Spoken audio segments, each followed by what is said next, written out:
Bonjour, bonjour, bienvenue sur le plateau de Batijournal TV. Nous sommes le troisième jour au Batimat et notre troisième édition du BIM Café.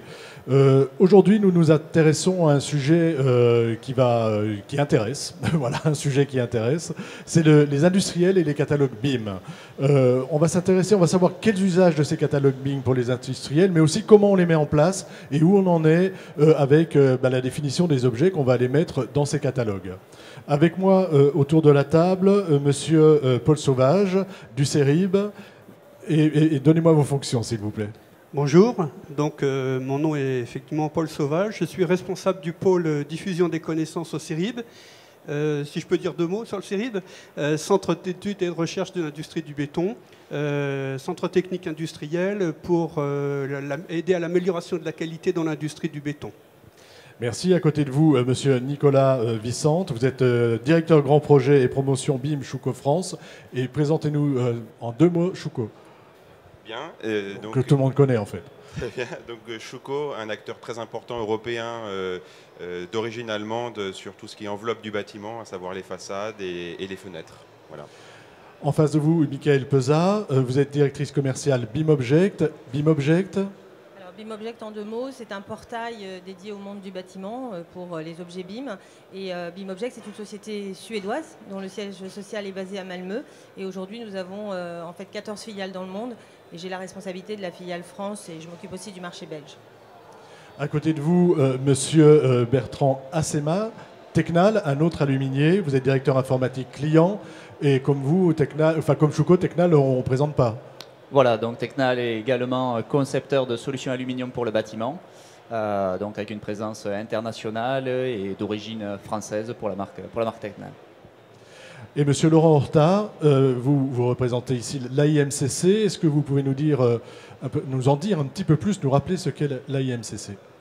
L'AIMCC, c'est l'Association des industries des matériaux de construction, donc qui regroupe l'ensemble des filières de l'industrie et qui a pour but justement de réfléchir. Donc moi, je suis président de la commission BIM dans cette association pour réfléchir en toute filière confondue l'approche BIM de l'industrie.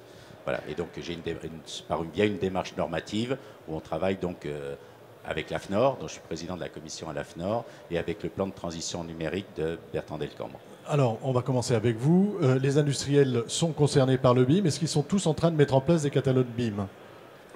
Alors, sur la partie catalogue BIM, il y a deux choses. Il y a le catalogue qui est le catalogue de données, donc ce qu'on peut appeler le data catalogue. Et donc, c'est principalement là-dessus aujourd'hui qu'on travaille, c'est-à-dire sur les caractéristiques techniques qui décrivent les matériaux. Ensuite, sur la partie catalogue objet, les industriels, ça va dépendre un petit peu s'ils sont des objets entre guillemets, de décoration, de finition, ou des objets qui participent à l'enveloppe, à la structure du bâtiment, ou à tout ce qui touche la distribution, la menuiserie, qui sont des objets complexes. Pour le moment, on est dans une démarche au niveau du plan de transition numérique d'interrogation sur ce qu'on appelle la définition de modèles génériques d'objets qui permettraient à plusieurs industriels de s'agglomérer pour construire un objet qui serait l'objet qui serait mis sur le chantier, et donc de voir comment on interagit avec l'architecte, avec tout le processus de prescription pour la définition de cet objet, entre l'esquisse et celui qui sera défini sur le chantier et éventuellement étudié ou par les entreprises ou par les industriels. Ça veut dire que l'objet, ou en tout cas l'objet, le système plutôt, hein, se construit au fur et à mesure du chantier? Il se construit au fur et à mesure que les professionnels, que ce soit l'architecte, l'ingénieur thermicien, acousticien, celui qui peut faire l'analyse environnementale, va poser les différentes exigences sur un objet. Et c'est en fonction de ces exigences que le professionnel va aller chercher après dans des catalogues industriels les produits qui se rapprochent le plus de ses besoins par rapport à un chantier. Maintenant, si l'industriel est bon, il essaye de placer son produit le plus tôt possible. Mais ça, c'est la démarche marketing après de l'industriel. Mais ça, c'est pas le processus réel d'un processus projet, quoi. Voilà, c'est ça. Il y a deux approches. Il y a l'approche marketing où j'ai besoin de vendre, évidemment, et donc d'aller vite. Oui. Et peut-être une approche un peu plus lente qui va être la mise en place d'une normalisation. Voilà, donc pour faire l'approche, pour arriver à agglomérer, donc le BIM, entre guillemets, c'est une énorme base de données. Donc si on veut agglomérer de l'information qui est utilisable, il faut qu'elle soit normalisée. Parce que si chacun décrit un objet qui est similaire d'une façon différente, il sera difficile, entre guillemets, de pouvoir faire ce qu'on appelle l'interopérabilité dans la maquette numérique. Et si on décrit de la thermique ou de l'acoustique, chacun à sa sauce, il sera pour le thermicien ou l'acousticien très difficile de faire un calcul derrière, si ce n'est pas tout ressaisir, parce que les informations qu'on lui a fournies, elles ne sont pas normalisées, en fonction de l'outil qui va les récupérer derrière. Donc c'est pour ça que la normalisation a une forte... On en est où aujourd'hui de cette normalisation quand est-ce que vous pensez pouvoir aboutir? Alors aujourd'hui, on travaille sur la normalisation. Tous les pays, entre guillemets, travaillent un petit peu sur ces travaux de normalisation. Au niveau des caractéristiques techniques sur les matériaux, donc on a travaillé avec l'AFNOR, donc il y a une norme qui est sortie, la norme qu'on appelle PPBIM, mais qui est 0750. Elle est sortie, sur le numéro. Je finis par les mélanger. Elle est sortie donc il y a fin d'année 2014, et donc là on est en phase d'expérimentation. C'est une norme de méthode pour réaliser ces dictionnaires. Dans le cadre du plan de transition numérique donc de Bertrand Decam, on est en phase d'expérimentation, c'est-à-dire de monter une structure qui va héberger ce dictionnaire en relation avec déjà des dictionnaires qui existent, puisque on est parti sur des dictionnaires en réseau, parce qu'on ne va pas décrire sans doute au niveau caractéristique technique un produit de la même façon en France qu'en Allemagne ou au Koweït. Donc il faut qu'on puisse localiser les caractéristiques aussi en fonction du lieu qu'est le chantier, dans la description. Donc ça, c'est un travail de longue haleine. Voilà. Donc le dictionnaire viendra, et sur ça, les industriels feront leur catalogue, et il sera intégré par les différents éditeurs. Approchez votre micro, Michael. Et on l'intégrera bien sûr dans des systèmes, dans des portails comme le nôtre, puisque évidemment on a vraiment besoin de cette norme-là. Je rejoins complètement ce que dit Laurent, c'est que chaque industriel finalement nous donne une partie de ses données. Certains nous donnent des pages et des pages de catalogue, donc on les freine un peu, on essaye de les orienter, mais on a besoin ça c'est certain qu'on a besoin. On a besoin de caractériser les systèmes, les matériaux. Alors on va voir ça avec vous, Paul Sauvage. Allez-y, je vous écoute. Oui, alors on a besoin de caractériser effectivement les produits et les matériaux. Ça c'est vraiment... ça c'est la base, c'est le début du catalogue. On en est parfaitement convaincu dans notre industrie. Une des difficultés qu'il peut y avoir, c'est que, si je prends l'exemple de notre industrie, on a grosso modo une structure industrielle qui fait que, en moyenne, chaque industriel, pour vous donner la taille, a à peu près 25 salariés. Donc vous imaginez bien que face à ces enjeux du BIM, dont notre industrie est convaincue qu'il faut y aller, il faut quelque part quand même un peu l'aider, cette industrie, parce que ce n'est pas un industriel qui a 25 salariés qui va pouvoir, je dirais, faut lui parce que préparer le travail. L'industrie du béton, ce ne sont pas des grandes entreprises, enfin pas que des grandes entreprises. Il y a quelques entreprises, mais ce sont des acteurs locaux de taille réduite. Tout à fait, des fabricants de blocs en béton, des fabricants de dalles alvéolées, etc., etc. Alors, ces industriels, en fait, ils savent que leurs produits, ils ont des propriétés. Il y a quelques années maintenant, ils sont passés par le marquage CE. Donc, dans le marquage CE, on a la définition d'un certain nombre de propriétés. Maintenant, la question qu'on peut se poser, c'est celle qu'on est en train de se poser dans le cadre d'une expérimentation qu'on est en train de mener, avec M. Hortas en particulier, c'est de savoir, est-ce que dans BIM, on a besoin, je vais le dire plus positivement, on veut s'assurer que dans BIM, on veut disposer des propriétés dont on a vraiment besoin, et pas plus. Voilà, il ne faut pas que ce soit trop complexe finalement. Il ne faut pas vouloir absolument tout caractériser, c'est ça? Oui, c'est tout à fait ça, si vous voulez. Nous, on s'est amusé à faire l'exercice. Un bloc en béton, si on additionne toutes les propriétés du marquage CE et d'autres exigences, les exigences réglementaires, on arrive grosso modo à une trentaine ou une quarantaine de propriétés. Il est hors d'idée de pouvoir demander à un industriel de définir 40 valeurs correspondant à 40 propriétés. Donc l'idée, c'est de dire de quoi, dans BIM, a-t-on réellement besoin? Et quand je dis a-t-on réellement besoin, c'est de quoi ont besoin les acteurs, les architectes, l'économiste, l'entreprise, l'artisan. C'est-à-dire on a besoin de leur fournir ces propriétés, pas plus, mais pas moins non plus. Et tout l'enjeu aujourd'hui, dans le dictionnaire qu'on est... C'est de trouver tous ces points, pas plus, pas moins. Les bonnes propriétés pertinentes. D'accord. Et en fait, comment ça se passe à votre niveau? C'est plutôt le représentant des industriels, enfin le CERIB, les centres techniques, la FIB, qui va faire ce catalogue et qui va le mettre à disposition ou est-ce que vous n'en êtes pas encore là? Alors, on est aujourd'hui dans la phase d'expérimentation, c'est-à-dire qu'on définit les propriétés pour un certain nombre de familles. On a décidé de travailler sur une partie d'ouvrage pour simplifier. On veut aller vite, hein. On veut terminer cette expérimentation dans un délai de 2 mois. On voudrait finir fin décembre. Donc, évidemment, on a pris une partie, je vois que M. Hortas sourit, on a pris une partie d'ouvrage. De paroi, une partie d'ouvrage que vous essayez de caractériser. Plusieurs produits, matériaux, on va avoir un mur, on va avoir un doublage intérieur, un enduit extérieur. Lorsque ce travail va être fait, il va être soumis au plan de transition numérique du bâtiment pour avis. Et je pense que le PTNB il aura un avis sur la question. Et quand cet avis sera donné, à ce moment-là, on sera capable d'étendre à l'ensemble des familles de produits de notre industrie les principes qui auront été mis en œuvre dans ce travail d'expérimentation pour la définition du dictionnaire. C'est un travail colossal, non? Ça va être un travail important. Hein. Ça va être un travail important, oui. Je fais un petit complément. Donc justement, là, on est dans le cas du travail au-delà des propriétés, à travailler à la description d'un métamodèle objet, qui est le mur, et pour pouvoir, dans chaque sous-ensemble d'objets, éventuellement faire d'autres objets, et ce métamodèle serait, je dirais, agglomérerait, par exemple, un objet mur de maçonnerie, un objet enduit et un objet isolation intérieure. Et pareil pour une fenêtre, si on avait défini, donc c'est un autre travail au niveau du PTNB que l'on fait et au niveau Mediaconstruct, c'est définir ces métamodèles qui permettraient de dire, demain je fais un composant de ce métamodèle, moi en tant qu'industriel parce que c'est cette partie que je fais, et on aurait le moyen, donc par après au niveau informatique, de réagglomérer toutes ces parties dans le modèle global qui serait le modèle utilisé dans le BIM. Voilà, c'est notre travail de réflexion qu'il y a sur le sujet.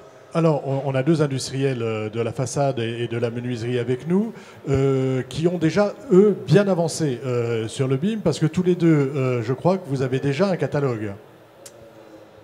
Comme vous voulez. Choucaud. Absolument, je dirais on a déjà un certain retour d'expérience sur le BIM, on a souhaité prendre le leadership sur ce sujet-là. C'est un sujet qu'on a vu venir par les pays déjà anglo-saxons, puisqu'on est un groupe international et il se trouve que dans des pays... Cette expérience internationale est importante quand on veut mettre en place en tant qu'industriel le BIM?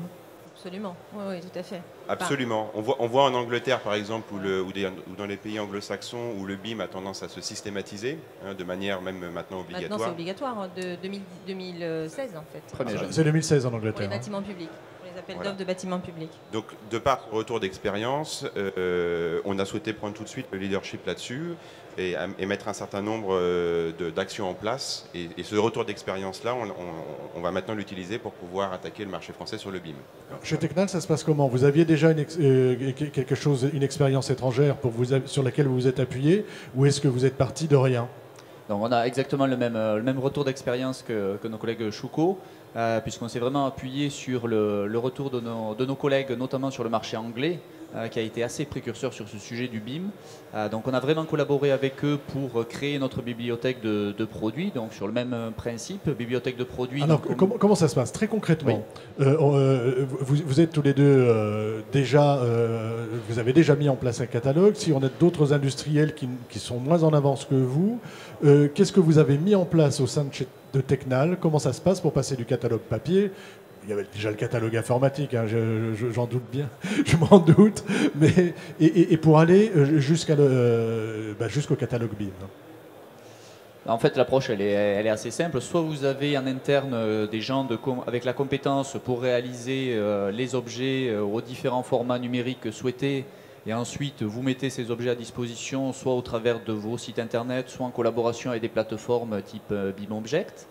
Ou alors vous faites appel à des boîtes sous-traitantes qui sont capables de créer pour vous ces mêmes objets.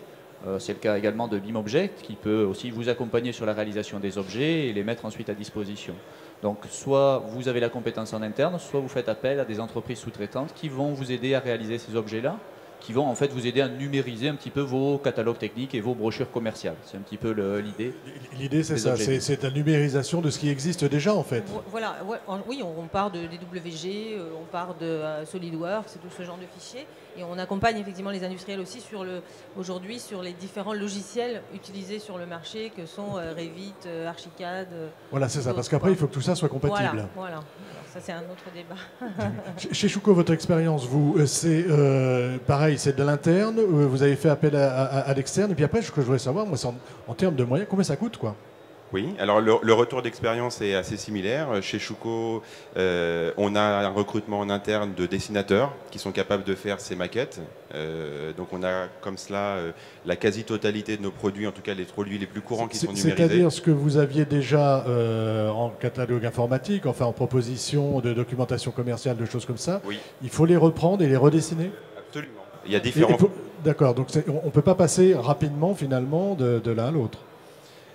Plus ou moins rapidement, si, ce sont des logiciels informatiques, on en a cité quelques-uns, à partir de fichiers par exemple DXF ou DWG, on construit... Là pour moi vous parlez chinois, hein, mais vous... Alors à partir de dessins informatiques, on construit relativement rapidement dans les logiciels des maquettes. Voilà. En l'occurrence, Schuco a numérisé la quasi-totalité des produits, on va dire au moins des produits courants, sont déjà publiés, notamment sur le portail de BIMobject. Cette numérisation a pris combien de temps et franchement, vous a coûté combien si vous avez été capable de si vous avez souhaité l'estimer? Alors, dans la filiale anglaise, puisque c'est par ici que cela a commencé, chez Schuco Angleterre, on a recruté une personne qui a travaillé à plein temps pour faire ce catalogue de maquettes. Nous, c'est un catalogue qu'on a hérité pour la France. Et en France, on a souhaité également recruter une personne qui va compléter ce catalogue-là avec des produits de Schuco France. On peut avoir des produits qui sont un petit peu différents. Voilà. Et puis également un deuxième volet dont on n'a pas parlé encore. Évidemment, il y a des catalogues de produits entre guillemets sur étagère, tout fait. Et puis rapidement, on va nous demander sur des projets un petit peu plus importants, Schuco, faites-nous des maquettes un petit peu plus sur mesure. Voilà, lorsqu'on va tomber sur des projets... C'est un petit peu ce qu'on entendait tout à l'heure, si vous voulez, ce besoin de normaliser les systèmes, les matériaux et les produits pour pouvoir ensuite les inclure dans un système plus complexe de sur-mesure. Absolument. Voilà, je dirais Schuco en tant que grand industriel de la façade, on est questionné pour faire, lorsque l'on a des produits un petit peu techniques, par exemple de la façade respirante, qui sont des produits qu'on ne va pas avoir sur étagère, parce que ce sont des produits relativement techniques. À ce moment-là, on a un dessinateur en interne qui est capable de faire, pour les différents intervenants du bâtiment, les accompagner, que ce soit le promoteur, l'architecte ou le menuisier, faire des maquettes sur mesure. Alors, après, ces catalogues, il faut aller les proposer, les mettre quelque part. Chez Tecnal, vous avez quelque chose en interne et en externe, si j'ai bien compris. Alors pour la mise à disposition des objets, donc effectivement on a les objets qui sont disponibles sur le site de Tecnal, également qui sont disponibles sur une plateforme qui s'appelle BIMstore avec laquelle on avait démarré sur le marché anglais, et on est en discussion avec BIMobject pour vraiment déployer de manière large les objets Tecnal. Et pour aller un petit peu plus loin, puisque là en fait on met à disposition des objets un petit peu standards. Et la vraie problématique que l'on a, c'est que nos produits ne sont pas du tout standards en fait. On a une offre qui est très large et ce sont nos clients, les menuisiers aluminium, qui vont venir concevoir des solutions complexes. Et pour les accompagner dans cette création d'objets complexes... Vous êtes un petit peu dans la situation en tant qu'industriel que l'est le CERIB, c'est-à-dire que vous avez vos clients qui sont des métalliers en fait. Hein. Exactement. Et souvent, ben voilà, ce n'est pas une fenêtre standard, un ventail, ça va être une fenêtre sur allège avec un fixe à droite, donc une construction un petit peu atypique. Et donc là, on est parti sur une méthode un petit peu différente. On a créé un configurateur qui s'appelle Tech 3D. Et l'objectif de ce configurateur, c'est d'autoriser l'architecte à créer lui-même son objet BIM pour l'intégrer après directement dans sa maquette numérique. Donc ça, c'est vraiment ce que l'on a enclenché avec Tecnal et ce qu'on est en train de déployer sur Batimat. On est encore dans le catalogue là ou on n'est plus dans le catalogue? Alors c'est un objet, alors c'est plus un objet, c'est un configurateur, puisque là ça devient un catalogue à part entière, mais c'est un configurateur que l'on met en ligne et à disposition, comme on mettrait un objet, voilà. Que l'on pourrait très bien mettre sur un portail comme le nôtre. On a certains voilà, c'est ce que je voulais vous demander. Qui souhaitent mettre leur configurateur sur notre portail. Donc il existe plusieurs plateformes, hein, vous représentez l'une d'elles. Ces plateformes, c'est quoi? Ça sert à quoi? Et c'est pour qui? En réalité, la question derrière, c'est qu'est-ce qu'on va faire maintenant qu'on a un catalogue BIM, que l'industrie du béton aura un catalogue BIM, que vous avez un catalogue BIM, quels usages on va faire de ce catalogue et pour qui? En fait, pour qui? Pour les architectes, pour les bureaux d'études, enfin pour toutes les personnes concernées par l'univers du BIM. Donc ça, on le voit aujourd'hui sur nos téléchargements, puisqu'on peut identifier qui a téléchargé. On voit bien que voilà, toute la sphère de la construction est concernée. Après, bien sûr... Sur un site comme le vôtre, qui est-ce qui vient voir? C'est le maître d'œuvre, c'est l'entreprise, c'est le métallier? C'est vraiment toute cette population-là. On a des grosses entreprises du BTP, on a beaucoup de gros cabinets d'architecture, beaucoup de bureaux d'études. Ce qu'il faut voir aussi, c'est que sur BIMobject, on est quand même sur de l'international. Donc si je vous donne effectivement un chiffre de 126 000 inscrits sur le portail BIMobject aujourd'hui, donc les utilisateurs s'inscrivent gratuitement sur le site, sur le portail, et viennent en fait télécharger. Donc on a 126 000 inscrits aujourd'hui, on en a environ 12 000 en France, et sur ces 12 000, effectivement, ça se répartit entre les bureaux d'études, les architectes, les grosses entreprises qui viennent piocher dans le catalogue, et puis qui viennent aussi... qui vont aussi rentrer en contact en fait avec les industriels. Est-ce que ça rejoint ce que j'entends? C'est-à-dire que nous, on va proposer des objets, mais évidemment, l'utilisateur ou l'architecte ne va pas toujours trouver ce dont il a besoin et va rentrer en contact avec l'industriel aussi via notre portail. Donc c'est aussi quelque part un nouveau réseau social.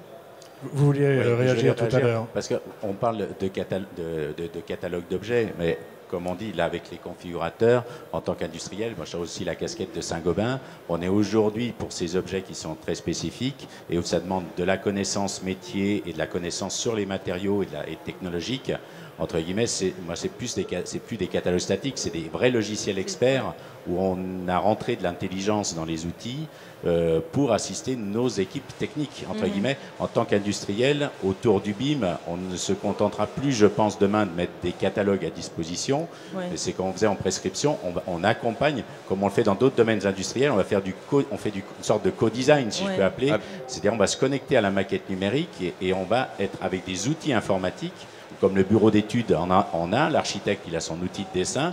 Nous, en tant qu'industriel, on aura des outils qui vont nous permettre de travailler avec les acteurs. Monde, voilà. Sachant que tous ces outils communiquent entre eux, si j'ai bien compris. C'est la grosse problématique du BIM. Voilà. C'est la grosse problématique du BIM, hein, parce que... Alors après, c'est un autre débat, c'est système ouvert, système fermé, voilà. C'est ça. Hein. Si je peux rebondir un petit peu sur ce sujet, justement chez Schuco, on a développé des logiciels métiers, hein, pour le métier de la façade, qui communiquent avec les différents logiciels BIM, hein, qu'on a cités tout à l'heure, qui sont capables d'importer des maquettes, qu'on va traiter les parties de façade, que ce soit des façades ou du châssis, et les renvoyer dans la maquette numérique avec nos produits Schuco. On parlait de configurateur tout à l'heure. Est-ce que vous irez, est-ce que les plateformes comme les vôtres iront jusqu'au configurateur? Ou est-ce que c'est l'objet que vous présentez? Et aujourd'hui, est-ce que déjà vous proposez ce type de service? Aujourd'hui, on peut proposer ce type de service. On peut accompagner un industriel, on le fait déjà avec certains, dans l'idée d'un configurateur, oui. On peut bien sûr héberger ou accompagner dans l'idée de la conception d'un configurateur. Alors, je reviens à l'industrie du béton. Est-ce que de votre côté, au niveau des industriels du béton, il y a déjà, alors peut-être les un peu plus gros, ont déjà mis en place ce type de catalogue? Parce que du coup, moi je vais avoir besoin de ma façade, je suis maître d'œuvre, mais je vais aussi avoir besoin de mon prémur. Oui, alors vous venez de citer un mot technique que j'allais évoquer. Mur à coffrage intégré. Hein. Voilà, on est dans notre industrie avec des gammes, des familles de produits vraiment totalement différentes. Alors certaines se prêtent particulièrement au développement par l'industriel d'un configurateur. Vous avez cité les prémurs, donc murs à coffrage intégré, ou par exemple les panneaux de façade architecturaux. Donc autant de familles de produits pour lesquels les industriels vont être amenés dans leur travail d'intervenir très en amont. Il est évident que quand on va avoir affaire à un panneau architectural, l'architecte va très en amont du projet devoir travailler avec le fabricant.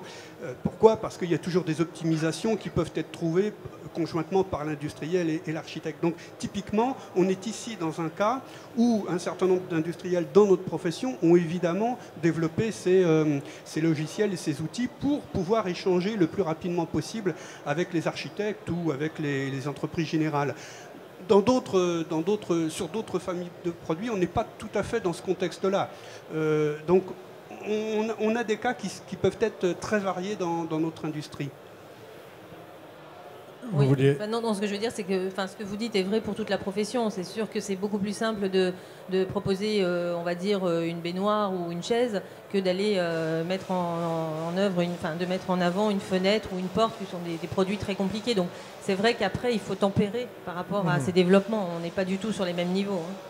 Voilà, donc dans le cadre de l'expérimentation qu'on fait avec la FIB et puis dans le cadre du PTNB, on essaye justement sur les éléments d'enveloppe ou sur les fenêtres, on ne va pas jusqu'à la façade, la fenêtre, de définir ce qu'on appelle ces fameux métamodèles. Donc on s'inspire un peu du modèle COBie anglais, où sur une feuille Excel, on décrit les différentes parties d'ouvrage, dire ça c'est la menuiserie, ça c'est le vitrage, ça c'est la poignée, ça c'est etc. À chacune, j'y mets les fameuses propriétés qui seraient normalisées, je mets des valeurs, et une fois qu'on a bien décrit, entre guillemets, sous un fichier comme ça, on peut développer des logiciels qui vont générer l'objet, parce qu'on aura mis et les caractéristiques qui font le modèle, et les caractéristiques techniques, et donc générer à la volée. Donc on travaille également avec la FFP et CAPEB, parce qu'ils disent, eux, en tant qu'entreprise ou l'architecte dans son projet, il va faire cet objet qui est générique avec... Je dirais une fenêtre, c'est une fenêtre, elle a toujours un cadre, elle a toujours un ouvrant ou un fixe ou un vitrage. Donc ça, on peut bien le décrire et générer ces objets pour se les mettre comme ça dans sa maquette numérique sur une base normalisée. C'est des réflexions qu'il y a actuellement sur et ce qui permet à l'accès aux petites entreprises et aux petits industriels de pouvoir demain... De pouvoir demain s'en saisir. Des objets simples, mais puis qui aujourd'hui, à mon avis, sont largement suffisants dans la maquette numérique. Alors il nous reste 3 petites minutes. J'avais invité un industriel ici qui m'avait, dans une conversation, m'avait dit moi le BIM, je suis pas sûr d'y aller. Et donc, il n'a pas voulu venir. L'idée, ce serait de le convaincre. Vous avez 3 minutes chacun, enfin pas 3 minutes chacun, vous avez 30 secondes chacun, en forme de conclusion, évidemment, alors pas forcément là-dessus, mais pourquoi il faut y aller? Et pourquoi il faut aller au catalogue? Moi, je pense que c'est une tendance de fond. Ce serait assez illusoire de penser que le BIM ne va pas se généraliser. Je pense que dans les années à venir, c'est une vraie tendance de fond. On peut l'illustrer également par certaines études qui ont été faites en Angleterre, notamment, qui montrent, en tout cas dans ces études-là, qui montrent que les coûts de la construction peuvent, dans certains cas, diminuer. Et les clashs également qui induisent des reports de planning également peuvent diminuer. Donc, cercle vertueux. On espère.